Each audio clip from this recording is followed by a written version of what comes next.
大家好，我係新聞報道員贊先生，嚟到今日10月10號嘅香港新聞係啦。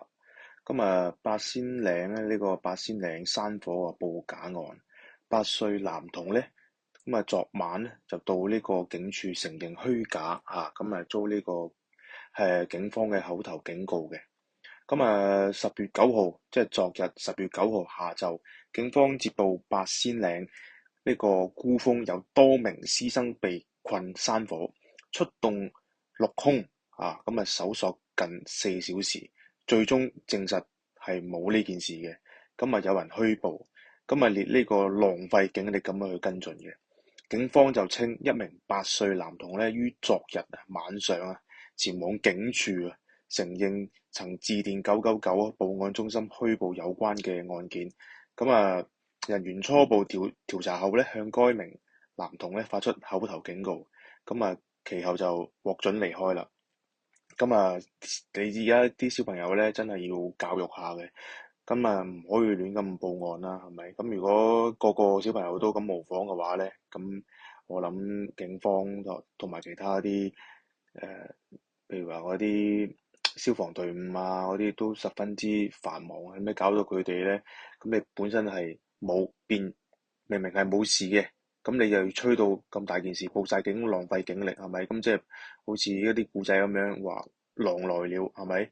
變咗成個影響到成個社會都唔係咁好嘅。如果其他家長知道呢啲咁嘅事件之後，都要向自己啲小朋友教育下，唔好亂咁報案，浪費警力。好啦，另一個新聞就係入境處聯埋呢個勞工處打擊黑工拉咗19人。就住戶新入伙就請內地同鄉裝修就被定罪嘅。入境處就打擊呢個非法勞工活動，過去一周喺全港多處執法，拘捕共19人，包括從事清潔啦、廚房啦等工作黑工呢個同埋聘用佢哋嘅僱主即係拉晒。與及非法外賣員同埋帳號持有人，入境處重申聘用非法勞工嘅僱主要負上刑責嘅。另外，入境處亦舉出近期一宗案例，有香港居民啱啱新入伙就聘請咗內地嘅同鄉就抵港做裝修，最終都係被呢個法庭就定罪嘅。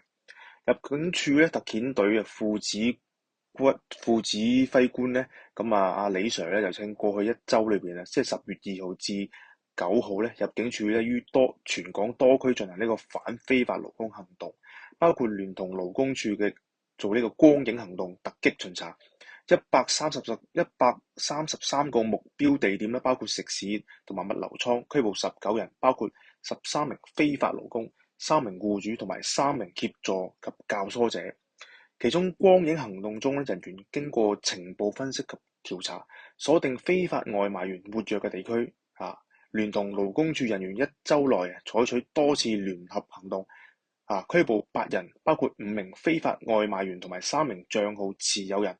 該5名非法外賣員有4人係印籍嘅，咁搞笑，同埋1名係孟加拉籍，21歲至59歲，全部都係男性。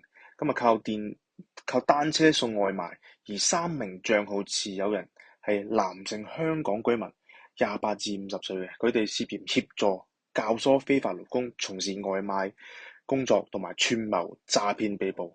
個人覺得咧，近期啲經濟咧都係相當之差嘅，各行各業咧揾食都難咗嘅。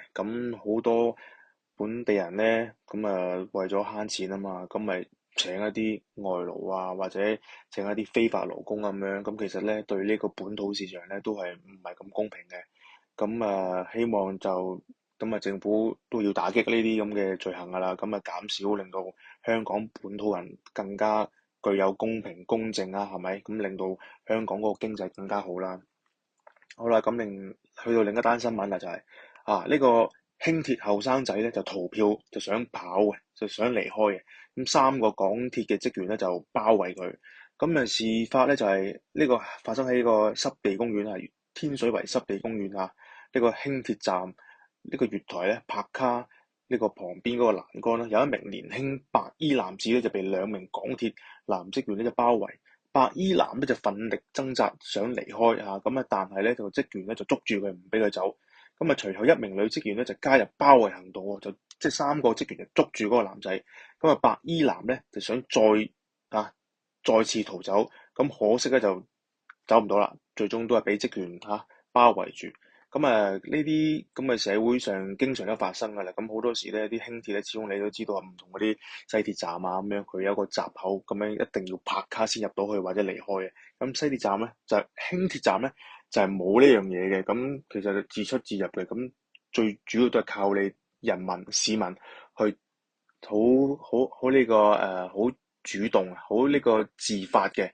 係啦，咁呢個都係一個社會嘅自己自主，必須要做到公民嘅責任啦，係咪？你冇可能咁樣自出自入咁樣，始終輕鐵用咗咁多成本去做呢樣嘢出嚟，都係方便市民去誒、呃每一日嘅交通啦，係咪？方便翻工啊、翻學啊，或者去其他地方買嘢咁樣。咁希望市民都要遵守翻相當之簡單嘅規則啦，係咪？唔好破壞呢個社會。咁另一單新聞就係、警方咧就動員600警力大規模咧反三合會行動，巡查多個處所就拘捕多人喎。咁咧就近排啲治安啦，其實真係差咗好多嘅，有好多人販毒啦、賣淫啦，咁持刀傷人啦、斬人啦，如果政府係利用多啲警方嘅警務人員咧，就大規模巡查咧都係好嘅，咁減少呢個犯罪率啦，係咪？咁希望嗰個社會都係安寧啦、安靜啦，係咪？唔好令到咁多人提心吊膽，出街都唔知幾時會俾人哋懟死，因為近排啲斬人都幾多幾密下嘅，係。好啦，咁另一單新聞，咁就警方聯合呢個咩啊？警方入境荃灣多處掃黃涉違反逗留條件被捕啊！咁行動中人員咧喺呢個沙咀道啦，即係荃灣嗰邊新村街啦、川龍街啦同埋河背街一帶咧，就拘捕8名持呢個雙程證嘅內地女子歲數包括34至55歲，涉嫌違反逗留條件。所有被捕人呢，正被扣留調查，稍後將轉交入境處跟進。嗰邊荃灣嗰邊一帶咧，其實咧都好多時咧都係好多小姐喺度企街咁就從事呢個黃色事業嘅。咁背後當然就有嗰啲黑社會嘅背景去支持啦，咁先能夠做到呢個黃色事業啦，係咪？咁近係唔知點解近呢幾年咧就比較多咗呢啲咁嘅黃色事業企街，尤其是旺角嗰邊都係啦，砵蘭街嗰邊呢個荃灣啦，好多時都係有呢啲咁嘅黃色事業嘅。咁唔知係咪個經濟差咗咧？我記得咧就大約係6、7年前咧都冇咁多嘅，唔係話冇，係冇咁多。但係而家你見到香港咧，九龍新界觀塘旺角元朗甚至上水呢個荃灣咁一帶咧，嗰個黃色事業咧都係多咗好多嘅，即係嗰啲姐姐企街咁樣係多咗好多嘅。咁可能反映到呢個經濟真係差咗。我記得嗰陣時以前係冇咁多真係嗰個經濟可能好啲咯。以前咁近呢5年咧就個經濟真係下滑咗，咁啲人揾食都難咗嘅。真係各行各業都係辛苦嘅，呢樣都大家都明白嘅。係啦，咁好啦，另一單新聞就係黃大仙下村發生呢個墮物傷人案，咁就10月9號發生喺昨天嘅下晝1點55分，龍勝樓一名姓李67歲女住戶報案指上址懷疑有花盆從高處墮下，佢嘅手部咧就受咗傷嘅，被跌即係嗰個花盆跌落嚟咧就整親佢。事後咧就清醒，被送往伊利沙伯醫院治理嘅。警員到場咧，經初步調查後咧，就涉嫌咧，就呢個高處咧就墮下呢個物體傷人拘捕一名姓顏嘅73歲住戶男住戶嚟嘅。佢而家就被扣留調查。案件由呢個黃大仙警區刑事調查隊第七隊跟進嘅。咁啊，香港你話嗰啲高處抌落嚟嗰啲物件咧，傷人咧，其實都發生唔少噶啦。咁啲花盆咧，咁就好多嗰啲花盆啊、雜物啊，甚至嗰鐵通啊，其實好多啲家居咧，有時都會從天而降嘅。咁係唔知係咪唔小心咧，定係有意咧，定係兩人係本身有仇恨嘅？呢個唔清楚。係啦，咁香港不時都會發生呢啲咁嘅案件嘅。咁啊，希望咁啊，警方啊跟進啦。咁而家裝 CCTV 咧，基本上喺旺角嗰啲街道咧，基本上都好易影到，知道邊個單位跌落嚟嘅。咁但係咧，而家啲私樓啊、公屋咧，就唔知有冇呢啲咁嘅 CCTV 影住啦。咁應該都有啲嘅，不過就唔係好多。咁啊，加強多啲，咁就保護多啲啦，係咪？咁啊，令到啲人就冇咁危險啦，係咪？咁始終高空跌落呢啲咁嘅嘢咧，可大可小㗎嚇。輕咧就整傷啦，就重咧就會跌死人嘅。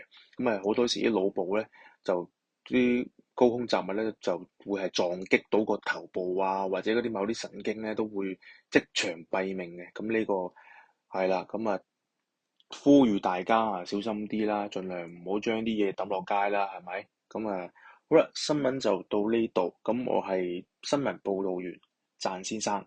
咁中意嘅話，繼續可以收聽，俾個 like、訂閱、share 出去。下次再見，拜拜。